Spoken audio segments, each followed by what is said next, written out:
Hi friends, today I'll be showing you a quick video on how to expand all columns in Excel.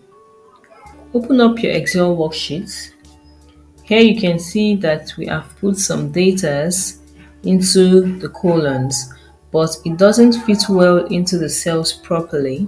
So, to expand all the columns at once, you highlight all the columns that contain your data.